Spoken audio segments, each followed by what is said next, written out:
I want to welcome to the program somebody I am very excited to talk to. You all know her as Libs of Tik Tok, and she has graciously agreed to this interview today. So welcome to the show, Libs.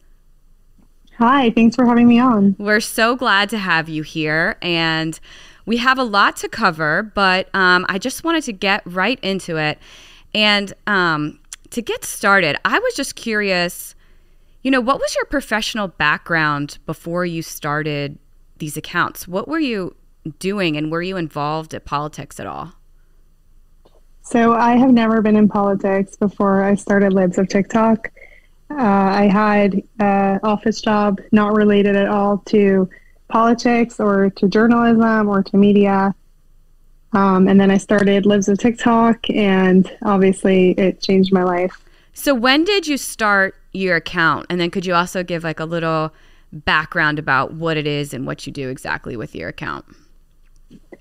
I started it in mid-April, so it's actually just about a year now. Okay. Started it with 0 followers, 0 connections, and grew to over 600,000 followers now in a little bit less than a year. It's crazy. Yeah, it's incredible. So what we do is basically just exposing the left for what they are. So it's mainly, primary sources. So it's a lot of TikToks, screenshots of different things in schools. We do get some, insider information from schools or from companies, other stuff like that. But it is mainly the TikToks. So I really believe in primary sources. Okay. So the left, we're showing them what they're saying, and there's no way for them to dispute it. So yeah, there's no way to weasel out of it. Yeah, exactly. So I do focus mainly on schools. There's a lot of other stuff also, but like the school stuff, I think is the most effective. I mean, I think that a lot of people didn't really realize how bad the schools got with the indoctrination and the grooming. And I mean, and the left tells us constantly that it's not happening, right? And they're like, no, there's no grooming in schools. And it's like, well, here's a TikTok. Here is a teacher. Like she says in the video, hi, I'm a preschool teacher, and I discuss my sexuality and my gender with my students all the time. I mean, so you can't dispute it.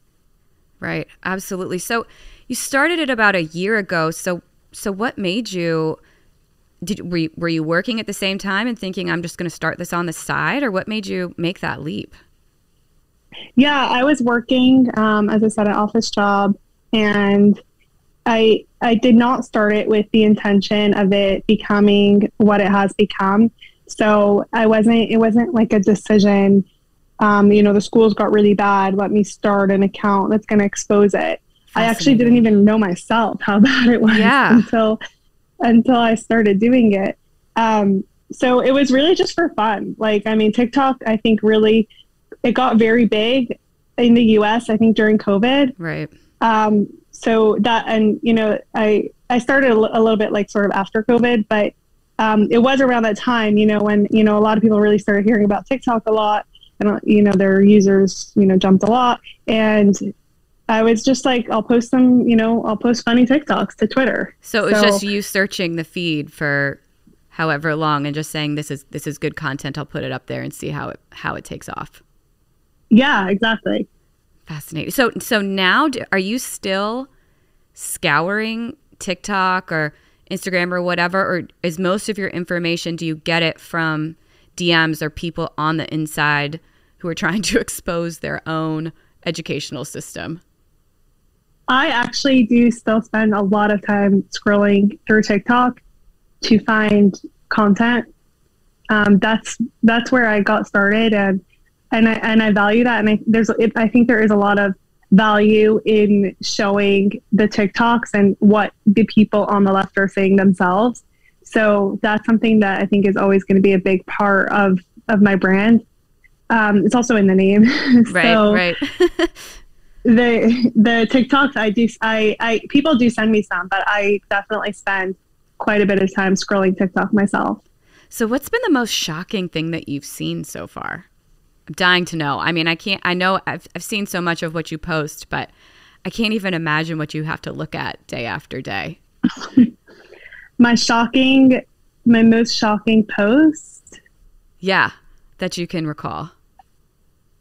I mean, it's gotta be, and I remember watching it and like literally putting my phone away. I'm like, I just can't, like, because I saw this video, and then in order to post it, you know, it takes a lot of time. I had to watch it again, get the words, if I was going to do like a quote and break it down. And I was just like, my brain can't handle this right now. But it was the video of a professor named Alan Walker. And he was basically saying how we have to destigmatize pedophilia. Oh gosh.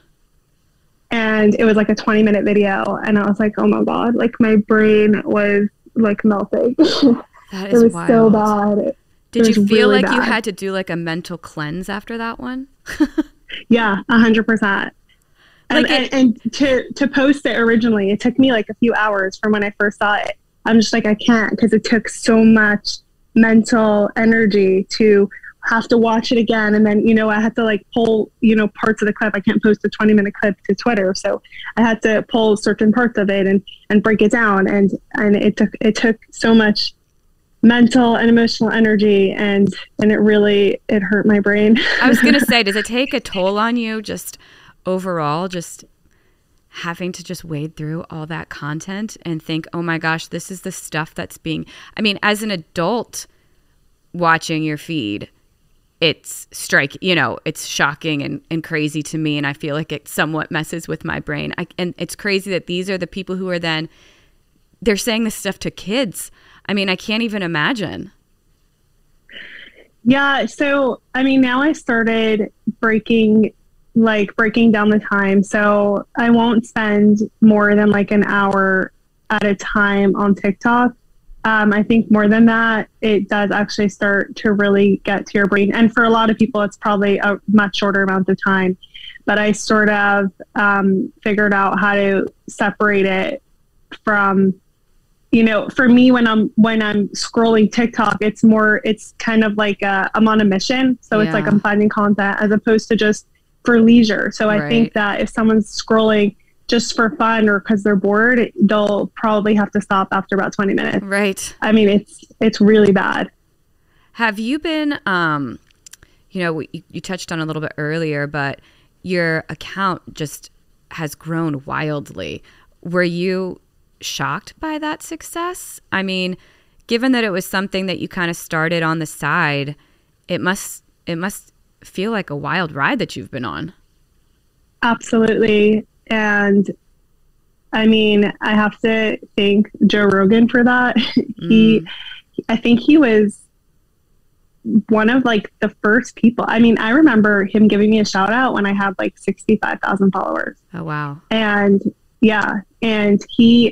I probably have about 150,000 followers to thank him for. But he gave me a giant push, and I was shocked. I was like, oh my God, Joe Rogan likes my account. This is crazy. And I saw that you got a shout out from Tucker recently. Yes. Yeah, that was 2 days ago. Yeah. That was also shocking. I'm like, it's so crazy to me that what I'm doing is actually reaching so many people and having such a great impact. And why do you think that what do you think it is that's resonating with people? I mean, I have my own idea, obviously, but what do you think is resonating the most with people? Well, I think that a lot of people, specifically in the school aspect of it, a lot of people didn't realize how bad it got. Mm-hmm. We've heard, you know, there's stories all the time of actual, pedophiles and predators in schools that, you know, they catch and get arrested and whatnot. Mm-hmm. But I think that this whole gender ideology push and the indoctrination, I think that most people didn't realize how bad it was and how big of a problem it is.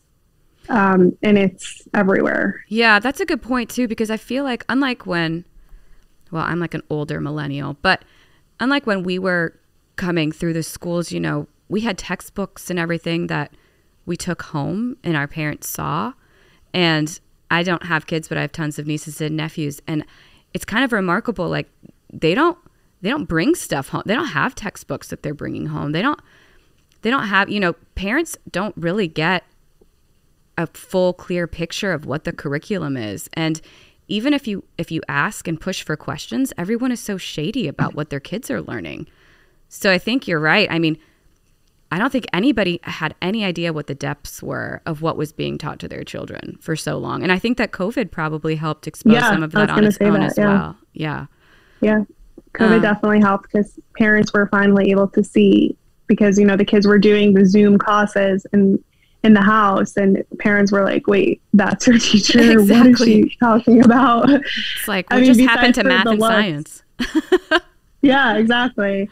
And like you said, there's no textbook. So many, I've gotten quite a few messages from people who are like, hey, my kid, all their classes now are through the school gives them like an iPad thing. Yes. And she's like, so I was just going through everything that's on the iPad, and obviously it's very restricted, and they do have, certain things that you can't access and certain things that come already installed. And these parents are like, I was going through the iPad and I found like all these videos that are just, installed into the iPad or whatever it is. And like these videos are really bad. It's crazy. And it might not necessarily be in the lesson plan, but the fact that these schools are giving this out to the kids where the kids can explore, I mean, it's a really big problem. Yeah. Would you say, obviously, I know that you have a large conservative following, but in your interactions or in your sense of your followers, do you feel like, I would imagine it's not just conservative people who are concerned with this or who are following you. Like, do you have a sense of, is what you're posting kind of resonating with folks in the middle and on the left as well? Yeah, I think so. I'm not 100% sure of the demographics of my following, but I mean, if the Florida bill, the Parental Rights and Education bill, showed anything, it's massively popular in Florida among Republicans and Democrats. Mm-hmm. And I think we're seeing that a lot of Democrat parents also are, waking up, and they're also against the gender ideology garbage that's being pushed on kids. Yeah. So I think, and I have gotten quite a few messages from people saying like, hey, I'm not a conservative or a Republican. I'm more in the center or a Democrat or even leftist. And I agree with you. I don't think that these things should be taught to kids. Right.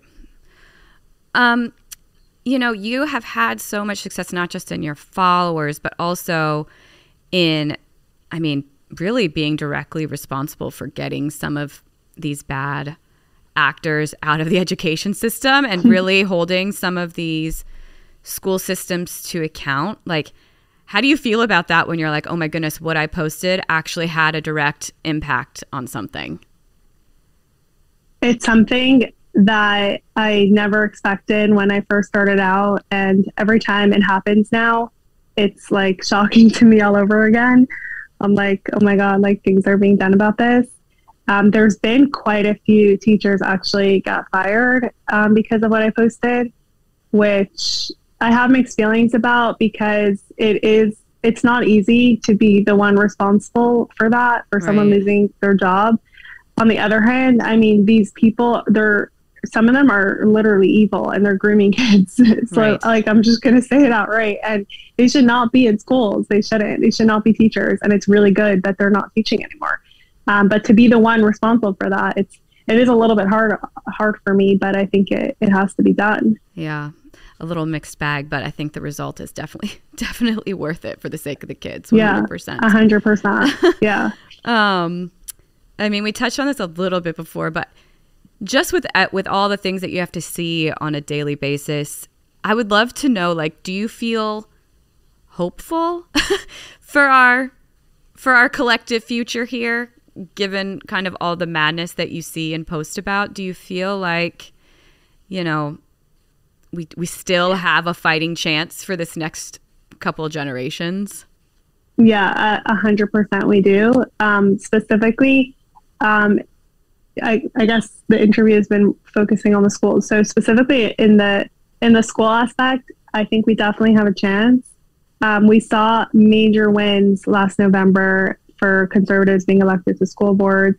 And I think we're going to see a massive red wave this November, in not just, the national elections, but even in small local elections and in school boards. And there are, now there are some organizations that are working on getting conservatives elected to school boards. And I think we will. I think we're going to retake a lot of the school boards, and they're going to clean up the curriculums. They're going to clean up the schools and the staff. And I think that we definitely have a chance there. Well, let's fingers crossed. I'm hopeful as well. Yeah. We have to. We really have no choice, honestly. we have to win. So outside of education, just really quickly, outside of education, what are some of the other main topics that you that you post about, or that you kind of find most interesting or could be most impactful? So I post a lot about the LGBTQIABCD, I don't know, community. I post a lot about that. I think, a lot of people a lot of it is based off of narcissism, and I'm seeing a lot of TikToks of these people, they have 100 labels, and they're demanding that, society has to sort of give in to, their delusions and whatever they feel they are, and all their labels, not just pronouns, but they have something called micro labels, where someone can literally have like 20 labels, and it could change daily. It does change. So so they're demanding that we constantly keep up with it. And we adhere to it. And I mean, it's just, it's garbage. They went way too far, and I don't think we should give into it. I think we have to keep calling it out for the insanity that it is. Fascinating. Well, before I get to our last three questions, I actually have my most important question here for you. From one big Twitter account to another, do you have any tips for Smug on how he can increase his following? Because last I checked, you had quite a bit more followers than he did. So wanted to see if you had any words of wisdom for how Smug could possibly increase his followers on Twitter. I love Smug. I mean, he always has the best takes on everything. He will love to hear that, no doubt. He just shoots out these tweets, and I'm just like, every single one is just like brilliant. I don't know. I mean, I think that a lot of it is, just keeping, and which I'm sure he does. I mean, he's great. I'm sure he'll grow his following a lot, but just keeping in tune with what are people talking about now. Yeah. So a lot of my posts is I have some stories that I've just been sitting on for a while, and it's just it's not the right time right now because interesting. Other things are going on. So it's I'm not saying that I don't change my views based on what's going on, but I just change the type of content that I'll post at a specific time. Smart, very smart. Did you have a lot of in your, I mean, I don't want to get too personal, but was social media your thing before, or have you kind of learned as you've gone along? I actually never had a social media account at all, ever, personally or anything. Yeah. I had I think I had an Instagram account at one point that was private that I posted on maybe once a year, but I was never really into it. I was not into social media. I've never had a Facebook account. I've never had a Twitter account. I just wasn't into it. Wow. Well, fascinating how successful you have been at managing and maneuvering that world. So congrats to you on that. Thank you. Okay, so just to quickly wrap up, we have 3 questions that we ask every guest. So, and I have to say, the minions do pay attention to your answers here. As Josh likes to say, no. There are no wrong answers. There are just inauthentic answers. So, first one, last meal on earth, what would it be for you, Libs of Tik Tok? if I could have one last meal, it would probably be like a heaven juicy steak. Yes. How would you like it cooked? Okay, I'm gonna lose a lot of I'm gonna lose some followers for this, but it has to be well done. Listen, I'm medium well. I'm kind of right there with you. I'm here for that. I'm well done. Like no pink. No I pink at all. Steak. Okay. I get that. Sometimes if it's a little pink, it grosses me out. So I understand that. Yeah. Maybe other women listeners will understand that as well. Okay, hopefully. Whenever someone writes that on Twitter, they get like ratio. Listen, Foldy, who sometimes comes on the program, is a vegan. He doesn't eat any meat. So I think he's the ultimate loser there. Okay. Second question. What would you be doing if you could be doing anything? Like if you weren't doing what you're doing with Libs of Tik Tok and everything like that, and this could be, anything. Senator Cruz said that he would be an NBA player. So if you could be doing anything in the world that you would want to be doing, what would it be?